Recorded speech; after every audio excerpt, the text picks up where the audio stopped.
제가 지난주에 고린도후서 4장 말씀을 통해서 살펴본 내용은 바울은 그 인생 속에서 자신을 질그릇과 같은 존재로 표현했습니다. 이 말은 고난 앞에서 우리는 쉽게 깨어지고 넘어지기 쉬운 존재이다. 그러나 그 안에 보배와 같은 예수 그리스도 영원한 생명을 담았기 때문에 우리는 그 자체로 참 영광스러운 고백을 할 수 있다라는 말씀을 드렸습니다. 그러나 부서지기 쉬운 질그릇과 같은 존재는 또 하나 어떤 의미를 담고 있는가 하면 끝이 있다라고 하는 것, 부서지면 끝이 있다라고 하는 것을 함께 설명해 줍니다. 그래서 오늘 우리가 함께 읽은 이 고린도후서 5장 말씀은 이 땅의 삶 너머에 또 다른 세상이 있음을 우리에게 알려주고 있습니다.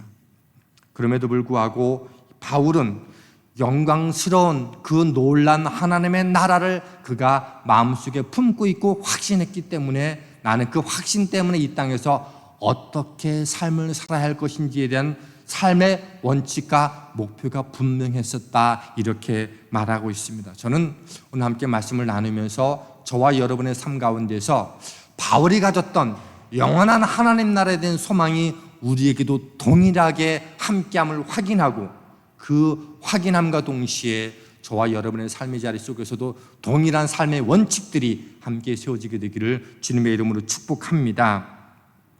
바울은 1절에서 이렇게 전제하면서 시작을 합니다. 만일 땅에 있는 우리의 장막집이 무너지면, 바울은 자신의 죽음을 이 땅에 장막이 무너지는 것으로 육체의 죽음을 표현했습니다. 바울은 누구보다 이 육신의 장막을 이렇게 죽음으로 표현했던 이유는 바울은 이 땅에 살아가면서 천막 짓는 사람, 장막을 짓는 사람으로 그는 직업을 갖고 있었습니다. 그래서 장막이 갖고 있는 기능을 알았어요. 장막은 유한한 것이라고 하는 것을 누구보다 잘 알고 있었어요. 그래서 장막과도 같은 육신이 이 땅에서 생명을 다하게 되어지면, 그러면 하늘에 있는 사람이 짓지 아니한 영원하신 하나님이 지으신 영원한 하나님 나라가 있다고 하는 것을 그는 누구보다 확신했어요. 그리고 그것을 알고 있었기 때문에 그는 복음 전도자로 살아가면서 내가 어떤 삶의 목적들을 가지고 소망을 가지고 살아야 할지도 분명히 알고 있었고 또 그렇게 살아갔습니다. 그런데 이 바울에게 한 가지 두려워하는 것이 있었어요. 그것이 3절에 뭐라고 얘기해 주고 있는가 하면 벗은 자로 발견되지 않으려 함이라. 다른 말로 하면 내가 하나님 앞에 서게 될 터인데 벗은 자로, 부끄러운 자로 서게 될까 두려웠다라고 바울은 기록하고 있어요. 그 이유가 10절에 있는 말씀이에요. 10절에 이렇게 돼 있어요. 이는 우리가 다 반드시 그리스도의 심판대 앞에 나타나게 되어 각각 선악간에 그 몸으로 행한 것을 따라 받으려 함이라. 바울은 무엇을 알고 있었는가 하면 이 땅에 장막과도 같은 질그릇이 무너지면 영원한 하나님 나라에 가게 될 것인데, 동시에 그래서 내가 이 땅에서 어떻게 살아야 할 것도 알았지만 동시에 두려움을 갖고 있었어요. 왜냐하면 주님 앞에 서게 되어지면 이 땅에 사는 동안 각각 자기가 몸으로 행한 것을 하나님 앞에 다 드러낼 때가 있음을 알았기 때문이었어요. 저는 구원에 대한 확신이 분명히 있어요. 그리고 죽으면 하나님 나라에 갈 것이라는 확신도 있어요. 그런데 구원의 확신이 있고 하나님 앞에 가게 될 거라고 하는 너무도 명확한 확신이 있다는 것 때문에 주님 앞에 당당하게 설 수 있다, 그렇게 말할 자신은 없어요. 왜냐하면 목사로서 한 가정의 아버지로, 남편으로, 그리고 내게 주신 시간과 재능과 물질과 다양한 것들을 나에게 맡겨주셨는데 그것을 최선을 다해서 잘 살았다라고 말할 수 있는 자신은 제게 없기 때문에 천국은 가지만 여전히 제 안에는 조심스러운 부끄럼 당하지 않을까라고 하는 염려는 제게 있습니다. 바울에게 그런 두려움이 있었다는 거예요. 근데 오늘 본문이 우리에게 소망으로 다가오는 이유는 그렇지만 우리에게는 여전히 소망이 있어요. 부끄럼 당하지 않도록 하시려는 소망이 있어요. 그 이유를 바울은 뭐라고 얘기하고 있는가 하면 5절에서 보증으로 성령님을 우리에게 주셨다라고 기록하고 있습니다. 무슨 얘기인가 하면 우리는 어떤 것들을, 큰 것들을 계약하면 그 계약을 내가 확실히 이행하겠다는 그 증거로 먼저 보증금을 먼저 주지 않습니까? 마찬가지로 하나님도 우리에게 동일하게 영원한 하나님 나라가 있고 우리가 그곳에 갈 수 있도록 우리를 끊임없이 옆에서 독려하고 진리 가운데 이끌어주고 그리고 낙심하지 않도록 하기 위해서 성령님을 그 증거로 보증으로 우리에게 주셨다라고 바울이 고백하고 있습니다.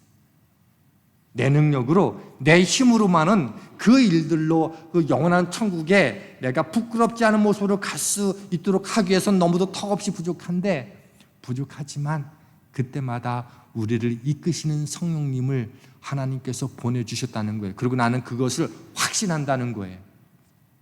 어떻게 확신하는가 하면 예수님께서 이 땅에서 십자가에 죽으시고 부활하시면서 승천하실 때에 걱정하지 말라, 내가 너희에게 성령을 보내줄 거야 라고 말씀하신 대로 성령을 믿는 자마다 다 보내주셨어요. 이 성령이 믿는 자에게 보증이라는 거예요. 뭐에 대해? 말씀하신 대로 성령을 보내주신 그 하나님은 우리가 영원한 하나님 나라에 갈 수 있도록 그리고 그 안에서 부끄럽지 않도록 늘 끊임없이 우리 안에서 도와주시는 그분이 성령님이라고 하는 명확한 사실임을 바울은 알고 있었다는 거예요. 그래서 내가 질그릇이기 때문에 넘어지기도 하지만 부끄러운 것들도 많이 드러나기도 하지만 그러나 나는 확신합니다. 왜냐하면 내 안에 성령님을 이미 보증으로 보여주셨고 그 성령님은 나를 반드시 그곳으로 이끌어 가실 것을 믿기 때문이다, 이렇게 말했어요. 이게 너무 분명하니까 내가 이 땅에서 어떻게 살아야 할지도 너무 분명해진 거예요. 저는 여러분 안에 계신 성령님 때문에 바울이 가졌던 이 땅에서 삶의 뚜렷한 목적과 목표가 사는 이유와 사는 내용들이 여러분 안에서도 명확하게 되기를 주님의 이름으로 축원합니다. 바울은 이 영광스러운 미래의 소망 때문에 두 가지 물러설 수 없는 원칙을 갖고 있었어요. 그것이 첫 번째가 무엇인가 하면 나는 보는 것으로 살지 않고 믿음으로 살겠다라고 하는 원칙을 갖고 있었어요. 고린도서 5장 7절 세번역 성경으로 보면 이렇게 되어 있어요. 우리는 믿음으로 살아가지 보는 것으로 살아가지 아니합니다. 이 고린도 교회를 향해서 바울이 그렇게 고백하고 있어요. 우리 하나님을 믿는 사람들은 눈에 보이는 가치 때문에 좌지우지하면서 그렇게 현혹되면서 살아가는 사람들이 아니라 하나님 주신 약속의 말씀을 신뢰하고 믿음으로 그 믿음에 걸맞게 살아가는 사람들입니다 라고 고백한 거예요. 바울은 이 땅에 기쁘게 하는 것들이 많다는 것을 알고 있었어요. 그러나 그것을 전부인 것처럼 살지 않겠다는 거예요. 지금 아무리 좋아도 그것이 주와 함께 거하게 될 영원한 하나님 나라에 비교하면 내가 이 땅에서 그렇게 갖고 싶어 하는 것과는 비교할 수 없는 그 하나님 나라가 있음을 그는 알았어요. 왜냐하면 내가 하나님을 열심히 사랑한다고 했던 그 열심이 그것 때문에 그리스도들을 핍박도 했지만 부활의 주님을 만난 뒤에 내 삶에 주었던 그 평안은 그 어떤 것도 바꿀 수 없는 기쁨이었음을 그는 알았기 때문입니다. 이렇게 바울처럼 미래의 확실한 영광이 말씀으로 믿어지고 내 안에 계신 성령님 때문에 보증으로 믿어지면 그러면 지금껏 살아왔던 방식으로 동일하게 살지 않는다는 거예요. 바울은 자신이 그것을 삶으로 보여주지 않았습니까? 그 이전에는 이렇게 사는 것이 하나님을 영어롭게 산다고 생각했던 것들이 그것 때문에 그래서 수많은 핍박하고 수많은 그리스도인들을 가두기도 하고 모질게 했는데 주님을 제대로 만나고 나니 영원한 생명과 성령님을 확인하고 나니 그렇게 살 수 없었던 거예요. 그래서 그 길이 고난이 되어도 그래서 내가 깨어지면 깨어진 틈새로 주님이 증거하는 드러나는 것이지 라고는 삶의 원칙들을 가지고 그래서 나는 보는 것보다 약속의 말씀을 가지고 믿음으로 살아가고 싶어 그렇게 고백하고 있었고 고린도 교회를 향해서도 그렇게 권면하고 부탁하고 있는 겁니다.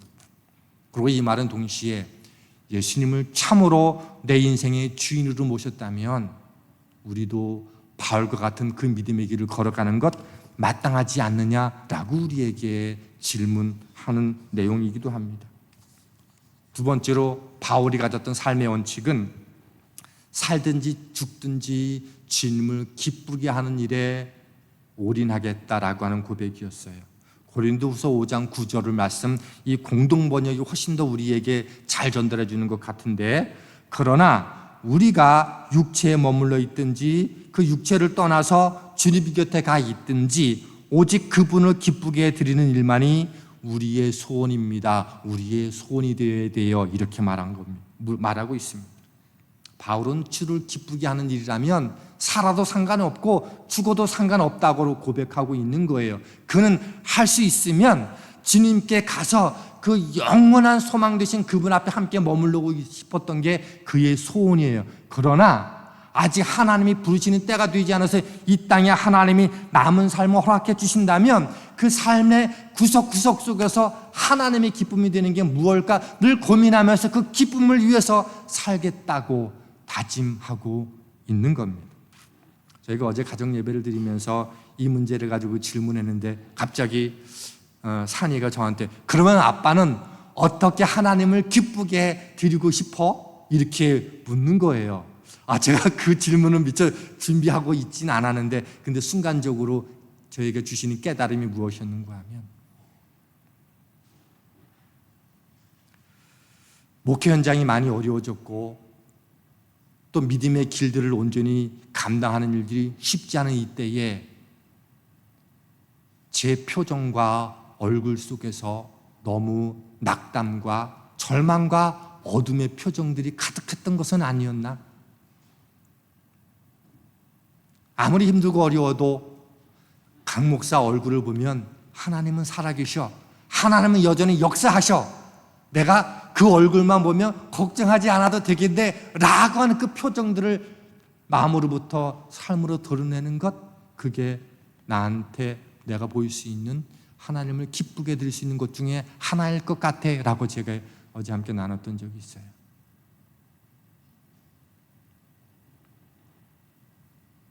그래서 제 얼굴에 수색이 가득하면 그렇게 한번 물어주시면 될 것 같아요. 목사님 얼굴 보면 하나님이 죽으신 것 같아요. 이렇게 얘기하면 그죠? 제가 깜짝 놀라지 않을까라는 생각이 듭니다. 그게 제가 이 땅에 사는 동안에 하나님을 기쁘게 드릴 수 있는 방법 가운데 제가 선택하고 결정할 수 있는 한 가지로 어젯밤에 마음에 결심을 했습니다. 본문은 바울이 현재의 세상에서 만족하고 살아가는 고린도 교인들에게 전한 말씀이지만 동시에 우리에게도 주시는 말씀입니다. 저는 두 가지로 오늘 우리에게 적용하고 싶습니다. 첫 번째로는 하나님을 아는 만큼 영혼을 갈망하고 영혼을 갈망하는 만큼 삶은 변화가 된다는 겁니다. 우리는 하나님을 아는 만큼 영원한 소망도 갈망하게 되어 있고요. 그리고 그것을 갈망하는 만큼 내 삶의 자리 속에서 믿음대로 살려고 애를 쓰고 그리고 거기에 우리의 시간들을 투자하게 됩니다. 그래서 우리의 변화는 영원한 하나님 나라를 갈망하는 만큼 우리의 삶의 변화는 있게 되어 있습니다.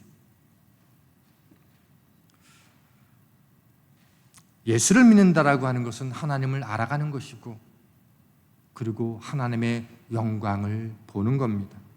그 영광을 볼 수 있도록 하나님이 우리에게 주신 중요한 수단 가운데 하나가 바로 하나님의 말씀입니다. 그래서 우리가 매일매일 하나님의 영광을 바라보고 경험하며 그리고 그분을 기쁘게 드릴 수 있다라고 하는 삶 가운데 하나가 뭐인가 하면 매일매일 말씀을 접하는 것이라고 저는 확신합니다. 말씀이 없는 신앙생활은요, 위선과 가식이 그리고 거짓으로 흘러가기가 쉬워요. 왜냐하면 우리가 그렇게 말씀에 사무쳐서 살 수 있는 존재가 아니기 때문에 매 순간순간마다 매일매일마다 말씀으로 나의 이정표를 삼지 않으면 늘 우리보다 더 강한 세상적인 유혹과 세상적인 가치들이 끊임없이 우리를 침범해 들어오기 때문에 그래요.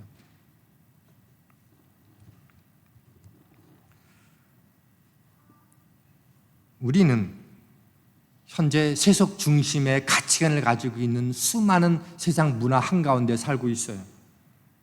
그리고 시대의 대부분의 사고 훈련이 무엇인가 하면 하나님 없이도 얼마든지 잘 살 수 있다, 얼마든지 행복할 수 있다라고 얘기해요. 그래서 어떤 이 신학자는 제임스 스미스라고 하는 신학자는 어떻게 말을 했는가 하면 우리가 백화점에 가서 쇼핑을 하고 거기에 그 돈을 들이고 거기에서 음식을 먹으면서 쇼핑하고 많은 소유를 누리면서 하는 모든 것들을 세속 예전이라고 얘기를 했어요.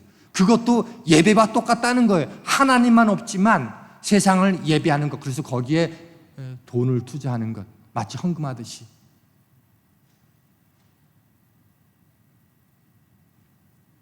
그리고 교묘하게 부추긴다는 거예요. 믿음 없어도 얼마든지 행복할 수 있고 믿음 없이도 얼마든지 잘 살 수 있다라고 우리를 끊임없이 부추긴다는 거예요. 그래서 그것을 세속 예전이라고, 세상에서도 그 가치관들을 가지고 예배하고 있는 거라고. 그래서 세상의 이류 행복에 너무 배불러서 영적인 배고픔을 못 느끼고 있는지도 모른다, 이렇게 말했어요. 오늘날 교회 다니는 사람들 중에서 꽤 적지 않은 분들이 영적인 배고픔을 잘 못 느낍니다. 내가 운동을 열심히 하면 쉽게 배가 고파지고 허기짐을 느끼지요. 그래서 운동을 열심히 하면 한 먹만큼 또 먹는 것으로 보충해야 되죠.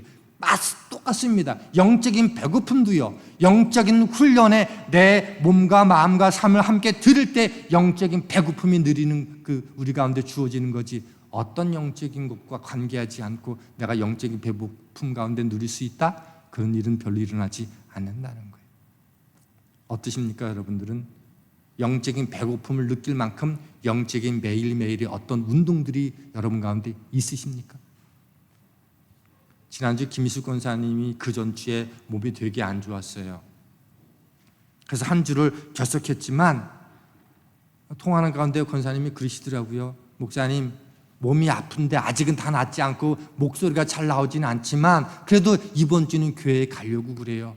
왜냐하면 집에 앉아서 아프다고 편안하게 유튜브 영상으로 예배를 드리는 게 제 영적인 것들을 책임져 주는 것 같지 않더라고. 이거 영적인 싸움인 것 같아서 제가 아프지만 힘들지만 오늘은 주님만 보내지 않고 같이 교회 가려고 합니다. 그리고 늦지막히 와서 예배를 드렸습니다. 왜요?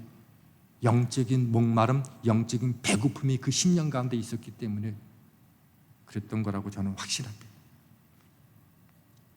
우리는 세상이 주는 행복에 너무도 배가 불러서 디저트가 필요할 정도로만 하나님을 찾거나 하나님의 말씀을 찾고 있는 것은 아닌지 좀 생각해 볼 필요성이 있습니다. 그래서 은연중에 변화시키는 하나님의 능력들을 모른다는 사실들을 우리의 삶 속에서 우리는 너무도 자연스럽게 증명하고 있는지도 모르겠습니다. 하나님의 영광을 보고 하나님을 닮아가는 삶을 경험하고 있다면 그럴수록 우리는 미래의 영광을 바울처럼 갈망해야 된다는 거예요. 두 번째로 우리에게 적용할 수 있는 두 번째는 우리가 사는 시대는 진보에 대한 믿음을 강렬하게 우리에게 심어줍니다. 세상은 우리에게 이렇게 말합니다. 세상은 점점 나아질 거야, 진보할 거야.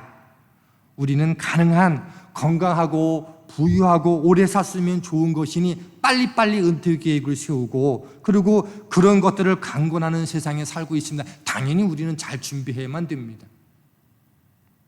그런데 끊임없이 우리에게 미래에 더 큰 미래, 더 영원한 미래가 있음을 이야기하지 않고 눈앞에 보이는 것에 실제가 전부라고 생각하면서 살아가고 있는 그 세상 속에서 믿음의 사람들은 그것도 잘 준비해야 되지만 영원한 미래를 위해서, 반드시 오고야만 하는 그 미래를 위해서 지금 나는 무엇을 준비하고 있는가? 내 노후를 위해서 보험은 준비해두고 있지만 영원한 미래를 위해서 영원한 생명의 보험을 나는 잘 감당하고 있는가? 질문해야 된다고 하는 거죠. 진정한 실제인 영원한 미래를 우리가 준비하지 않고 교묘하게 세상은 우리를 부추기고 있다는 거죠. 이 땅에서 평안한 삶을 살지 말라는 것은 결코 아닙니다. 더 확실한 영원한 생명을 우리가 잘 준비하면서 살아가고 있는 것을 점검하라고 하는 거예요. 성경이 분명하게 밝히는 대로 우리는 믿음으로 구원을 받습니다. 하지만 각각 선악간에 그 몸으로 행한 것을 따라 그리스도 앞에서 심판대 앞에 서게 될 때가 있다고 바울은 분명하게 말합니다. 참 믿음은 무엇인가 하면 하나님 말씀이 그렇다라고 확신하고 그 말씀에 순종하면서 살아가는 것 아니겠습니까? 이렇게 말하는 사람들이 있어요. 하나님 말씀은 내가 믿지만 순종하는 것은 너무너무 어려워요 라고 말합니다. 예, 저도 순종하는 게 너무너무 어렵습니다. 그래서 끊임없이 제 자신에게도 우리 모두에게도 고민하고 갈등하는 게 그것 아닙니까? 참 믿음은 믿음과 순종이 분리되는 게 아니라 같이 가는 거라고 하는 우리는 믿지 않습니까? 그러므로 확신할 것은 참 믿음은 믿음 동시에 행동하는 것들로 나타나야 된다라고 하는 것도 우리가 놓칠 수는 없다는 겁니다. 하나님의 명령은요, 감추어진 약속들이에요. 예를 들어서 10계명의 제 첫 번째 계명이 나 외에 너는 내 앞에 다른 신을 두지 말라라고 말합니다. 그 이유가 뭘까요? 하나님께서 온 우주 만물을 다스리고 주권자이시니까 그 하나님만을 신뢰하고 그분이 충분하게 공급할 것이고 그분이 구원하실 것이고 나를 책임져 줄 거야 라고 하는 뜻이 그 안에 담겨져 있는 겁니다. 10번째 계명이 그런 것 아닙니까? 이웃의 것을 탐내지 말라. 무슨 뜻입니까? 너 나 하나로 충분하면 너의 삶의 필요를 내가 충분히 채워줄 수 있는 존재야. 나는 그런 존재, 그런 나를 너희가 신뢰해. 그러면 그 뒤에 따르는 약속이 뭐예요? 책임져 준다는 거예요. 성경의 모든 말씀이 이와 똑같습니다. 학교 다닐 때 공부를 합니다. 어려운 점은 더 잘하고 싶다는 거죠. 그래서 이거를 잘 풀었다고 생각하는데 문제는 뭔가 하면 학년이 달라질수록 시간이 흘러갈수록 더 어려운 이 과제들이, 더 어려운 숙제들이 계속적으로 끊임없이 우리에게 주어져서 늘 날마다 배울 수밖에 없는 자리로 우리를 불러갑니다. 근데 그때 그 순간순간 그것을 열심히 과제물을 제출하고 어렵고 힘든데 열심히 그것들을 다 하다 보면 나도 모르게 내가 자라가고 있는 것들을 우리는 발견하지 않습니까? 신앙생활도 똑같습니다.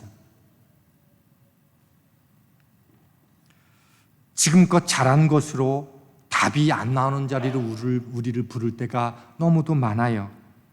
이제껏 가진 확신을 가지고 살지 못하게 되어지는, 그래서 마치 무너질 것 같은 그런 어려운 일들이 우리 가운데 늘 도전으로 주어집니다.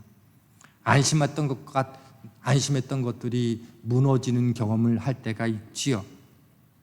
확실한 것은 어제 열심히 한 것을 오늘 일어나서 다시 해야 하는 일들이 있어요. 아침에 일어나자마자 세수하고 이 닦고 밥 먹고 그리고 출근을 하고 공부해야 하는 매일매일의 우리의 일들이 있어요. 지루할 만큼. 그런데 매일매일 세수하고 이 닦고 손발 씻고 밥 먹는 그 일들을 매일매일 반복하다 보면 나도 모르게 성장해 나가고 있는 것, 나도 모르게 잘하고 있는 우리를 발견하지 않습니까? 지루한 일인 줄 알았는데 왜 그것을 내가 매일매일 반복해야 되는가라고 여겨졌던 그 일들이 우리를 깨끗하게 하고 우리를 자라게 하는 하나님의 섭리가 그 속에 담겨 있다는 겁니다. 신앙생활도 똑같아요. 매일매일 하는 것들이 지루하고 반복되는 것 같지만 그것이 우리를 자라게 합니다. 그러니 단조롭지만 매일매일 여러분들이 영적인 훈련하는 그 일들이 여러분 가운데 있었으면 좋겠습니다. 우리는 영광스러운 미래를 맞을 때 먼저 그리스도 심판대 앞에 서게 될 겁니다. 그 앞에 설 때 바울은 부끄러움을 당하지 않도록, 벌거벗은 자로 여겨지지 않도록, 아담과 하와가 죄를 짓고 나서 그 부끄러워서 숨었던 것처럼 내게 주신 사명이 있는데 그 사명을 너무도 많이 놓쳐서 부끄럽지 않도록 바울은 끊임없이 자기를 살폈어. 왜? 영원한 소망이 내게 강력하게 다가오고 믿었기 때문에, 그분 앞에 설 것을 믿었기 때문에 부끄러운 존재가 되지 않았으면 좋겠다라고 생각했어요. 그 결단이 보는 것보다 믿음으로 살아야 되겠다. 그리고 내게 사는 동안 하나님의 기쁨이 되는 게 무엇인지 늘 생각하면서 살아야 되겠다. 그렇게 자신을 다짐했습니다.